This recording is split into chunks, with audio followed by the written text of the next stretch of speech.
Hello, good morning, good evening sa lahat.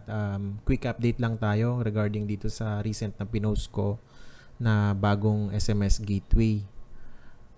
Release na to as of May 26, 8:23 in the evening. So, available naman ito sa lahat, no? Mapa-basic ka man o standard. At visible na to once na nag-login ka, may makikita ka ng panibagong download section dito. So, andito pa rin yung admin app, client app, raw BT para sa printer, yung Bluetooth printer. At saka itong bagong mobile SMS gateway app. So, as the word itself, mobile SMS gateway app. So, gagamit tayo ng ating mobile CP, cellphone, specifically Android phones, no? Para i-maximize natin yung load, mapa-unlimited man yan. At gagamitin natin to bilang SMS gateway. Yun nga lang, FYI, wala tong sender name kasi ang gagamitin natin is SIM-based. So, hindi na to katulad nung dati na kailangan mo ng GSM modem, sasaksak mo sa MikroTik via USB or serial. Ito ay gagamit ka lang ng phone mo at hindi mo na kailangan isaksak sa MikroTik o sa kung saan-saan pa. Basta meron siyang internet, mapa-private man yan, dynamic, basta may internet siya kahit hindi siya connected sa network mo. Kunwari, naka-data lang yan o nasa kabilang kapitbahay ninyo, doon naka-connect yung wifi niya. As long as naka-open yung app, kahit naka-minimize yun, nasa background lang siya naka-open. So, i-run through ko kayo mamaya sa app kung paano ito gamitin. Pero para mag-update muna ako dito sa mga bagong or mga changes natin. So, punta tayo ngayon sa API settings. So, kung makikita ninyo, meron tayong panibagong field dito kung saan pwede kang maglagay ng API mo, no? So, andyan yung username, password, and the passphrase. So, yung mga yan, makikita naman natin yan lahat sa application natin, yung mobile applications. So, yung iba, ganun pa rin. Andyan si semaphore, hindi pa rin natin tinanggal. Sa mga namamahalan sa semaphore, pwede nyo pa rin gamitin siya. Vice versa, no? But again, sabi ko nga, para ma-maximize natin yung phone natin, gagamit ngayon tayo ng mobile SMS.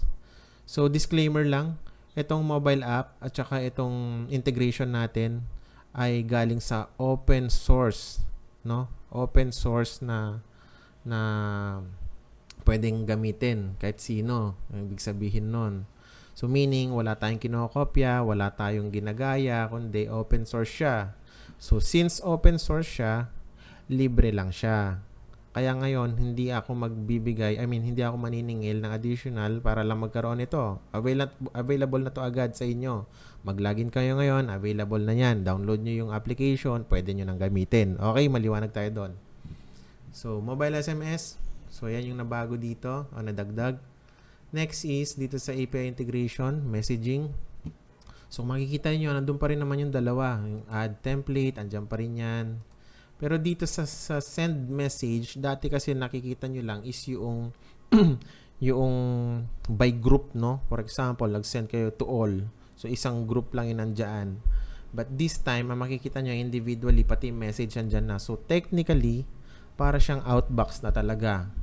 At ang kagandahan dito, in-update na rin natin sa lahat ng any area kung saan magte-text ka, mapa-scheduler man yan, mapa-payment notification man yan. Basta lahat ng may kinalaman sa text, lalabas dito as parang logs na rin natin. So, alam natin kung na-send or hindi. Kung napunta dito, ibig sabihin na-send. At the same time, may lalabas din dito sa pinaka-system logs natin. Tulad nito, user admin sent successfully for ganyan-ganyan via mobile SMS, via semaphore, kung ano-ano pa. So, meaning,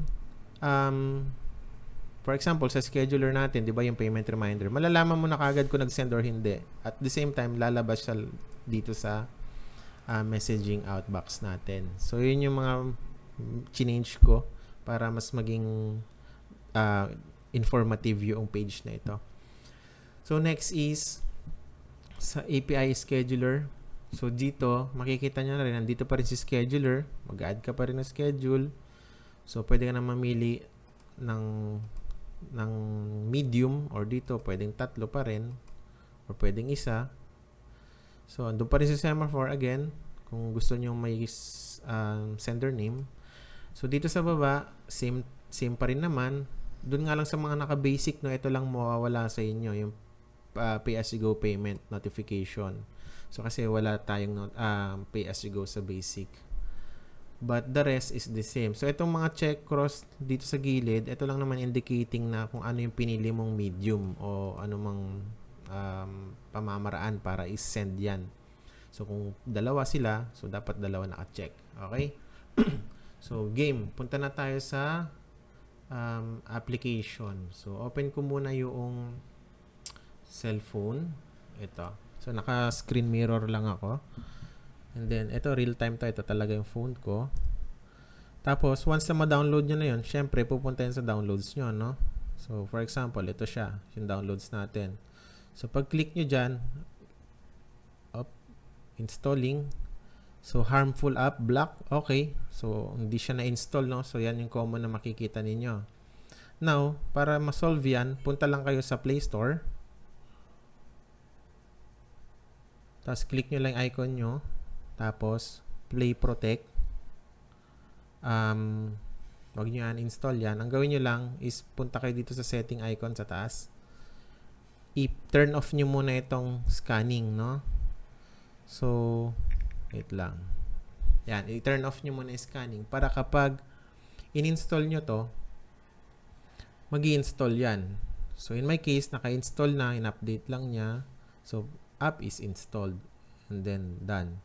So, pwede nyo ibalik to right after kasi ito lang naman ay nag-i-scan upon installation. Okay?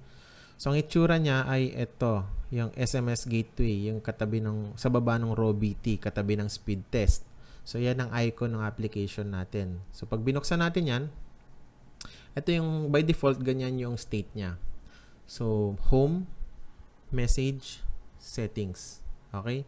So, sa home muna tayo. Ang kailangan nyo lang i-enable yung cloud server. Okay? And then, yung offline, pindutin nyo. Pag pindot nyo yan, dapat magiging online. Tapos, may lalabas ditong username and password. So, yan, randomly generated. Pwede nyo naman palitan dito sa settings. Okay? So, paano pinapalitan yon? Punta lang kayo sa dito. Again, dito sa cloud server. And then, username and password. Pwede nyong palitan dito. Pero ang pinaka-importante is back kayo is maglagay ng passphrase. Yan. Ano ba tong passphrase? Sabihin natin lagay ko Tauki. Ano ba yung passphrase na yan? Yan ay isang encryptor para kapag nag-propagate via, ayun nga, mag-text na siya, hindi siya plain text na pwedeng ma-capture, no? Since wireless tayo, cellular, pwede yan ma-capture ng plain text at makita agad. So, ang kagandahan pa dito, kapag naka-encrypted yan, hindi halata sa cellular na mayroon tayong sinesend na anything na malicious, kunyari links o kung ano-ano man. Kasi in-encrypt natin. Kumbaga, nakikita ni, I don't know, kung gano'n nga, cellular is naka-random siya, garbled, kumbaga. So, yun yung sa passphrase. Yun yung tatlong settings na kailangan mo dito. The rest, explain natin isa-isa. So, again, ito yon. So, saan ilalagay ngayon to? So, kung maaalala ninyo, sa API, settings, edit lang natin to. Tapos, ipasok natin dun yung username, password, and passphrase. Okay? So, MYNXIY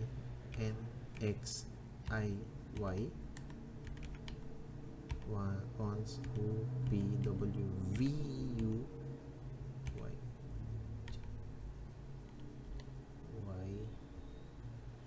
JZFQ.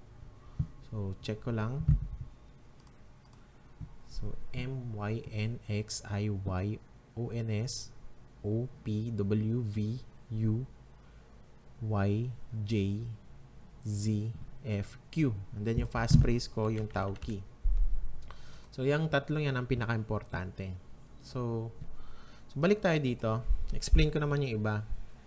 So, sa settings, pwede tayo maglagay din ng message delays, limits. So, kapag clinic mo yan, Ang pinakamaganda dito is itong pinakaunang option.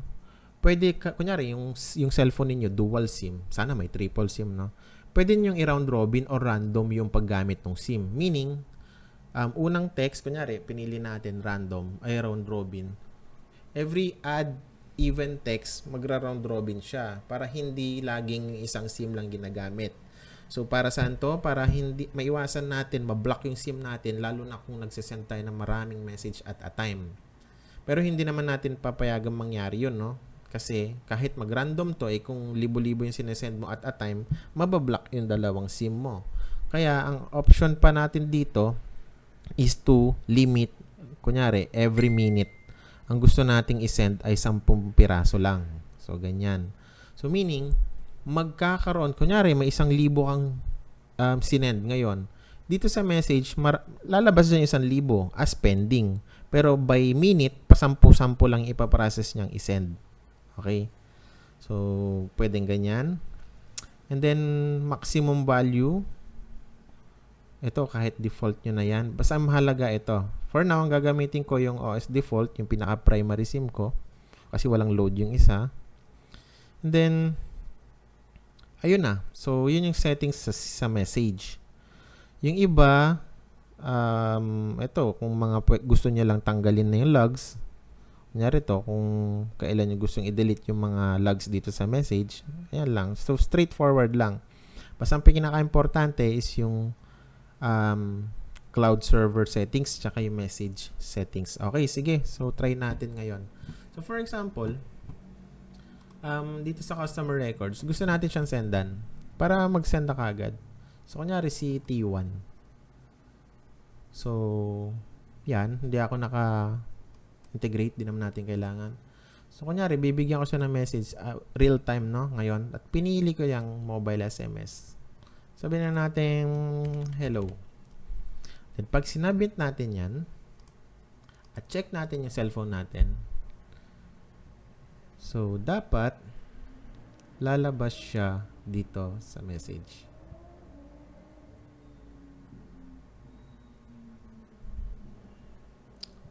Yan.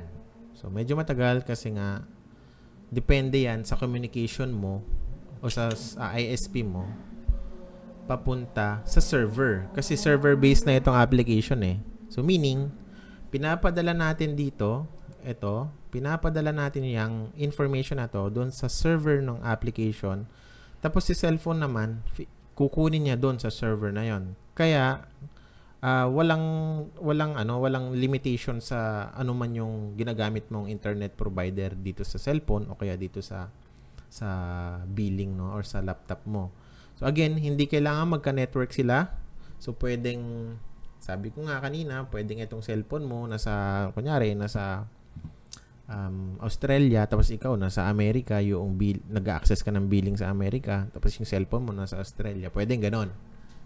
O kaya naman, naka-data tong cellphone mo, samantalang ito ay billing mo nasa network mo, pwedeng ganon. O pwede rin parehas naka-data. Basta, kahit anong internet, pwedeng gamitin ng cellphone. Ganon din yung billing natin. Okay yun. So, delivered. So, kung kiklik natin yan, naka-encrypt siya, no? AES 256. So, hindi yan makikita. So, paano makikita yung message? Andito na ngayon. Ito, dun sa outbox natin. So, gaya ng sabi ko kanina, pupunta lahat dyan yung sa any form of text from the billing, pupunta lahat dito individually. Kahit naka-bulk man yan, pupunta siya dito. Okay, sige. Subukan natin mag-send ng bulk, pero make sure ko muna na merong mga number yan. Yan, kunyari to, dalawa sila, T1 and T2. So, messaging para real time na lang. Sabi na nating SMS para sa lahat. So, send tayo to all. Ayan, para maiba yung content. And then, submit. So, pag submit natin, bantayan natin yung cellphone natin. Back ko lang to. Ayun. So, pending, process, and then send. Okay? So, yun yung sinasabi ko kanina na maku-queue o maipipila siya dito. Tapos, since yung settings natin sa messaging is 10 at per minute, hindi natin ma-fill yun kasi dalawa lang naman. So, for example, 20 yung sinend natin, 10 muna yung isesend niya sa minute na ito. Then, after 1 minute, yung 10 natitira, isesend niya later on. Para hindi makahalata si cellular na, nag-i-spam tayo. At the same time, meron tayong option na gamitin is round robin para 10 dito. Hindi. Yung 10 nauna, yung unang text, kunyari, SIM 1. Yung pangalawang text, SIM 2. Pangatlong text, SIM 3, etc. Hanggang mabuo niya yung 10. After 1 minute naman, ganun ulit. Yung pang 11 na text, SIM 1. Yung pang 12, SIM 2. Yung pang 13, SIM 1. So, magra-round robin siya. So, sa combination na to, malilimitahan natin yung pag-detect ni cellular na nag-flood tayo or nagsisend tayo ng bulk. Kasi, pag na-detect nila yon, may chances na ma-block yung SIM natin. Okay? So, dun sa magtatanong, ilan ba dapat ang magandang settings dito, sir? Of course, number 1, kailangan round robin yan. Parehong may load. Tapos, ipakilala nyo dun sa kliyente nyo. Ito yung dalawang number na ma-expect ninyo. Pangalawa, dito sa period, no? Ito hindi ko sure, no? So, maganda mag-test din tayo. Pero, ang suggestion ko dito, at least, ito per minute, 10. Pero, hindi ko sure, Sabi ko nga, kung kayo ay magsasend ng 1,000 tapos ganito yung settings nyo, baka hindi ko rin masabi na ma-detect kayo ni cellular na nagfa-flood tayo ng SMS. So again, ito ay SMS based, pero minaximize natin yung phone natin para, 'di ba? Medyo may kamahalan si Semaphore. Kaya punta naman tayo dun sa medyo mamura-mura. Yun nga lang, walang sender name. Pero ang good thing dito versus dun sa GSM modem na sinasaksak sa MikroTik, ito ay meron ng multi-message, no? So, masasend na niya kahit more than 160. Kunyari, 2 texts.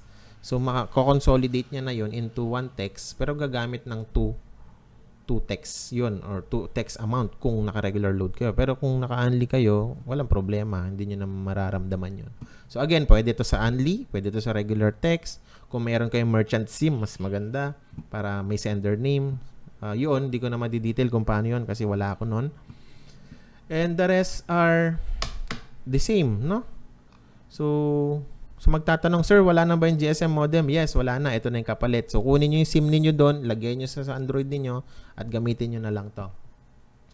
So, ano pa ba? So, andyan din yung pay as you go sa mga naka-standard. So, for example, nagbayad siya.